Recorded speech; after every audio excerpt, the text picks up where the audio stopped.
आज के इस विजय सभा में यहां उपस्थित भारत के यशस्वी प्रधानमंत्री, हम सबके आदरणीय श्री नरेंद्र मोदी जी, हमारे भारत के रक्षा मंत्री श्री राजनाथ सिंह जी, भारत के गृह मंत्री श्री अमित शाह जी और भारत सरकार में मंत्री पूर्व अध्यक्ष सम्माननीय नितिन गडकरी जी और यहां उपस्थित इस विजय मनाने के लिए एकत्र आए इतनी बड़ी संख्या में हमारे भारतीय जनता पार्टी के कार्यकर्ता बंधु और मीडिया और इलेक्ट्रॉनिक मीडिया और प्रिंट मीडिया के मेरे साथी, यह हम सबका सौभाग्य है कि आज चुनाव के नतीजे जो भारतीय जनता पार्टी के पक्ष में एक तरफा आए हैं, उसके विजय यात्रा के क्रम में आज इस सभा में इतनी बड़ी संख्या में सब आकर अपने यशस्वी प्रधानमंत्री जी का स्वागत करने, अभिनंदन करने आए हैं। आप सबकी ओर से और करोड़ों भारतीय जनता पार्टी के कार्यकर्ताओं की ओर से मैं भारत के यशस्वी प्रधानमंत्री आदरणीय नरेंद्र मोदी जी का हार्दिक अभिनंदन करता हूं, स्वागत करता हूं।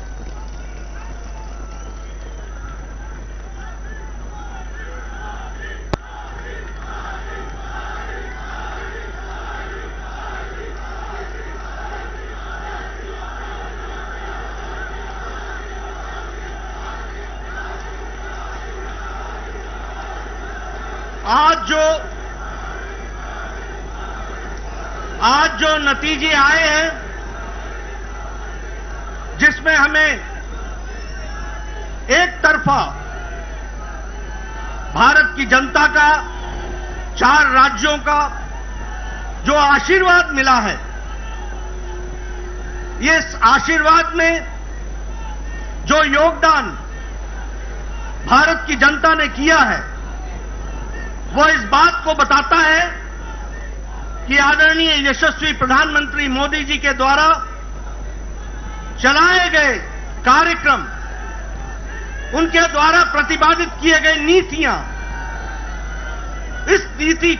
इन नीतियों को फिर से देश की जनता ने चुनाव में जीत हासिल करा करके मुहर लगाई है। इस बात के लिए मैं मतदाताओं का अपनी ओर से हार्दिक धन्यवाद देता हूं और साथ ही साथ प्रधानमंत्री मोदी जी का अभिनंदन करता हूं कि उनके नेतृत्व में एक बार फिर से एनडीए, एक बार फिर से भारतीय जनता पार्टी को प्रचंड जीत हासिल हुई है और लोगों ने उनकी नीतियां और उनके कार्यक्रम को मुहर लगाई है। इसके लिए मैं पुनः उनको बधाई भी देता हूं, धन्यवाद भी देता हूं और आप सबकी ओर से, करोड़ों कार्यकर्ताओं की ओर से और मतदाताओं की ओर से उनका हार्दिक अभिनंदन करता हूं, स्वागत करता हूं। मित्रों, जो नतीजे आज आए हैं वो इस बात को बताते हैं कि ये नतीजे बहुत तरीके से पहली बार राजनीति के दृष्टि से कुछ इंगित करते हैं, कुछ दिशा देते हैं, कुछ जिसे हम कहते हैं कि रास्ता बताते हैं कि भारत की राजनीति मोदी जी के नेतृत्व में किस प्रकार से आगे बढ़ रही है। अगर हम उत्तर प्रदेश की बात करें तो यह पहला मौका है कि 4 बार लगातार मोदी जी को उत्तर प्रदेश की जनता ने लगातार आशीर्वाद दिया है।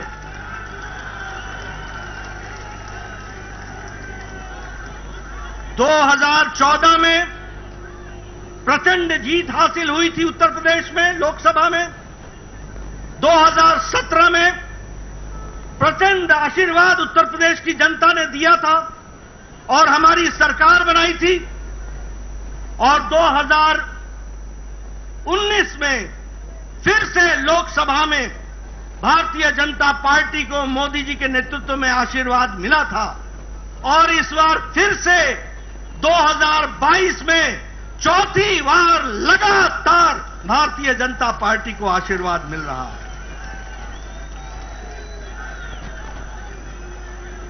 यह पहली बार 37 साल बाद हो रहा है कि उत्तर प्रदेश में लगातार कोई पार्टी की सरकार दोबारा आई है। यह 37 साल बाद उत्तर प्रदेश की धरती पर हो रहा है और हमारा वोट शेयर भी 42% से ज्यादा बढ़कर के आया है।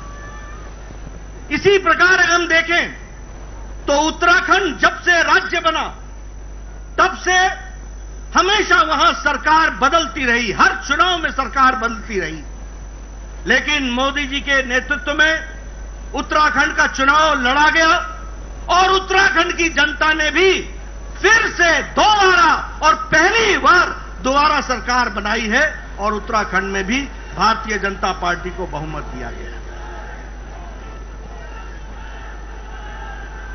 अगर हम बात करें मणिपुर की तो मणिपुर में भी पहली बार विशुद्ध भारतीय जनता पार्टी के बहुमत से अब हमारी सरकार बन रही है। यह परिस्थिति आई है, इसको भी हमको याद रखना चाहिए। और अगर हम गोवा की बात करें तो वहां हम इस बार हैट्रिक बनाने जा रहे हैं, तीसरी बार हम सरकार बनाने जा रहे हैं और वहां भी आदरणीय प्रधानमंत्री मोदी जी की नीतियों का, कार्यक्रम का आशीर्वाद हम सबको मिला है और उसके कारण ये जीत हासिल हुई है। मित्रों, जहां हम आज 4 राज्यों में सरकार बनाने के लिए अपने बहुमत के साथ खड़े हैं, वहीं कल के नतीजे जो असम के म्युनिसिपल बोर्ड के आए, कॉरपोरेशन के, आपको जानकर खुशी होगी कि 80 म्युनिसिपल कॉरपोरेशन में 77 में भारतीय जनता पार्टी ने जीत हासिल की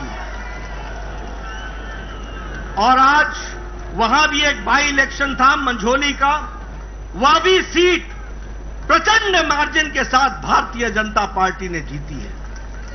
इसलिए जिसे हम कहते हैं कि हमारी जनता ने मोदी जी को भरपूर आशीर्वाद दिया, एक तरफा आशीर्वाद दिया है और उनकी नीतियों के, उनके कार्यक्रमों को फिर से एक बार मुहर लगाई है। इस बात के लिए हम सबको बहुत बहुत मोदी जी का धन्यवाद देते हैं। मित्रों,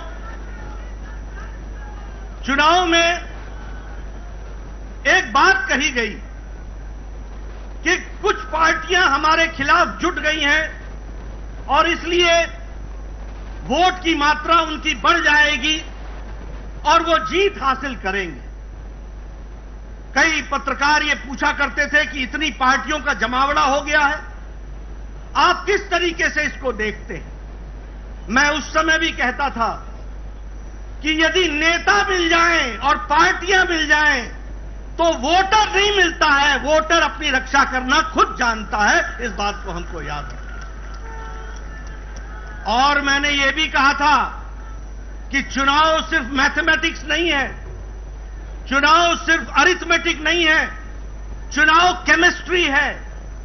और जब मैं केमिस्ट्री बोलता हूं तो हम सबको यह याद रखना चाहिए कि भारत की जनता, गरीब जनता, वंचित जनता, पीड़ित, शोषित, दलित, हमारी महिलाएं, हमारी बहनें, हमारा युवा साथी, हमारा किसान आज अगर अपनी केमिस्ट्री जोड़ता है तो वो नरेंद्र मोदी जी के साथ जोड़ता है। इस बात को हमको याद रखना चाहिए।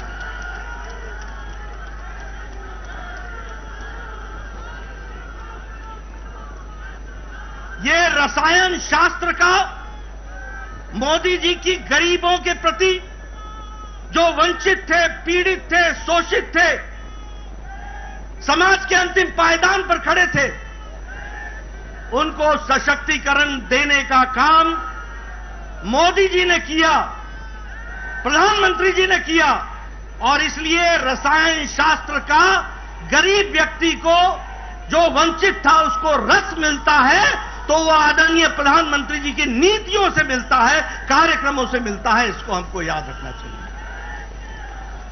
मित्रों, जब हम गांव, गरीब, वंचित, पीड़ित, शोषित, दलित इनकी बात करते हैं तो हम साथ में यह भी कहते हैं कि चाहे उजाला हो, उज्ज्वला हो, सौभाग्य हो, आयुष्मान हो, प्रधानमंत्री गरीब कल्याण अन्न योजना हो, प्रधानमंत्री किसान सम्मान निधि हो, ये सारे के सारे कार्यक्रम साधारण व्यक्ति का सशक्तिकरण करते हैं। और वो साधारण व्यक्ति जब चुनाव आता है तो अपना कीमती मत को संभाल कर रखता है और मोदी जी के नाम पर वो कमल के निशान पर बटन दबाता है। आदरणीय प्रधानमंत्री जी ने भारत की राजनीति की संस्कृति बदली है।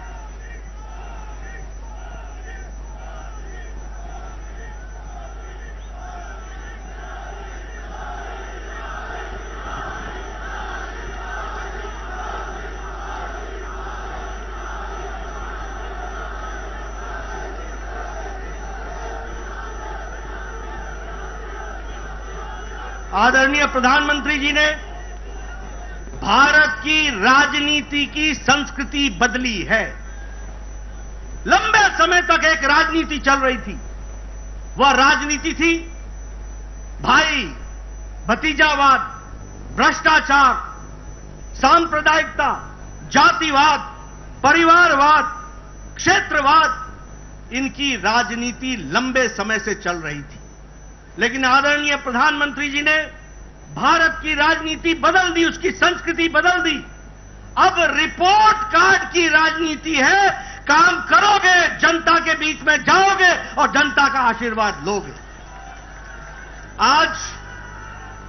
आज विकास की राजनीति है, आज सशक्तिकरण की राजनीति है, आज महिला सशक्तिकरण की राजनीति है, आज युवा सशक्तिकरण की राजनीति है, आज किसानों के सशक्तिकरण की राजनीति है।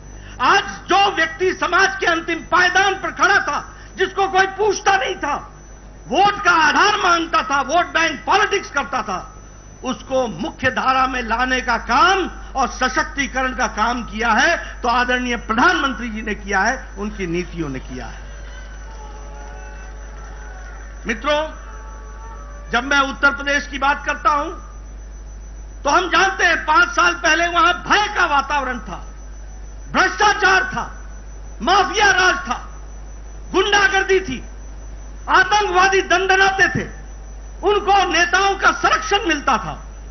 लेकिन योगी जी ने लॉ एंड ऑर्डर को कंट्रोल करके वहां पर भय मुक्त समाज और भय मुक्त प्रदेश बनाने का काम किया तो आदरणीय योगी जी ने किया। और उत्तर प्रदेश की जनता ने भरपूर आशीर्वाद दिया। अभी मैं नतीजे देख रहा था, हम 2/3 बहुमत की तरफ बढ़ रहे हैं। यह परिस्थिति आकर के खड़ी हुई है।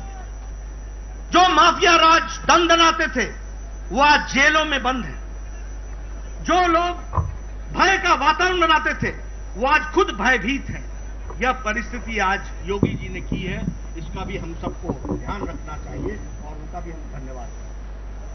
अगर हम मणिपुर की बात करें, प्रधानमंत्री जी ने नॉर्थ ईस्ट का, ये पहले प्रधानमंत्री हैं जिन्होंने एक्ट ईस्ट पॉलिसी, पूर्व की ओर देखो और काम करो, पूर्व को संभालो और मुख्य धारा में शामिल करो। 50 बार आदरणीय प्रधानमंत्री जी नॉर्थ ईस्ट में आपका प्रवास हुआ है और आपने उनके दर्द को समझा है और उनको राहत दिलाई है और मुख्य धारा में उनको लाए।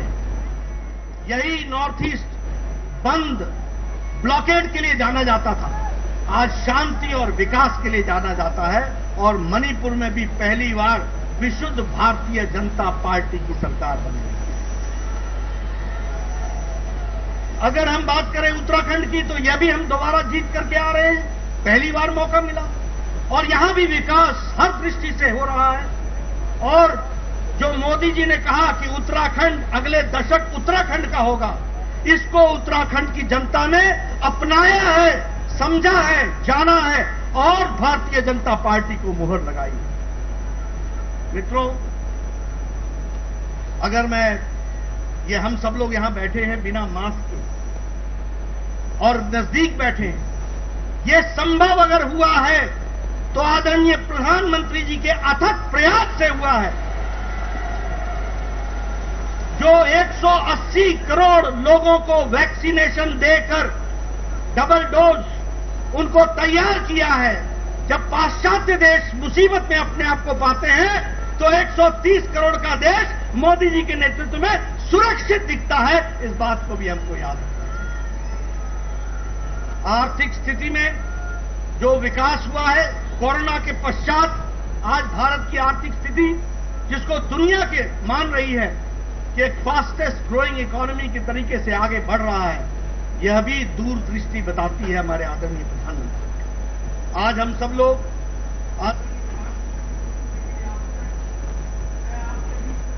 नहीं रहूंगा।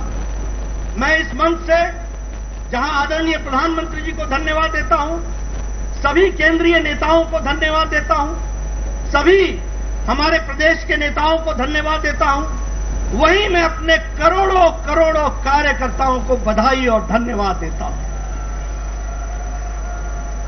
कार्यकर्ताओं ने जमीन पर जाकर अथक प्रयास किया।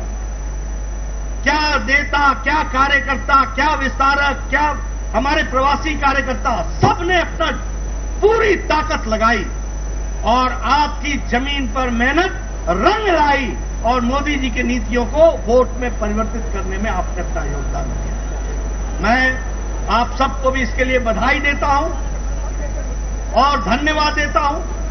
इसी तरीके से हम लोगों ने आगे बढ़ना है और 2024 में भी इससे और आगे बढ़ करके जाना है और आप सब कार्यकर्ताओं ने अथक प्रयास अपना जारी रखना है, ऐसा मैं आपसे निवेदन करना चाहता हूं। आपके राष्ट्रभक्ति को मैं सलाम करता हूं। आपके राष्ट्रभक्ति के साथ, पार्टी के साथ खड़े होकर के कार्य को करने की मैं साधुवाद देता हूं और इसी प्रकार से हम सब लोगों ने आगे बढ़ना है और भारत को मोदी जी के नेतृत्व में यशस्वी बनाना है। इस काम को, इस लक्ष्य को लेकर हम चलेंगे। इन्हीं शब्दों के साथ बहुत बहुत धन्यवाद। आप सब लोगों ने मेरी बात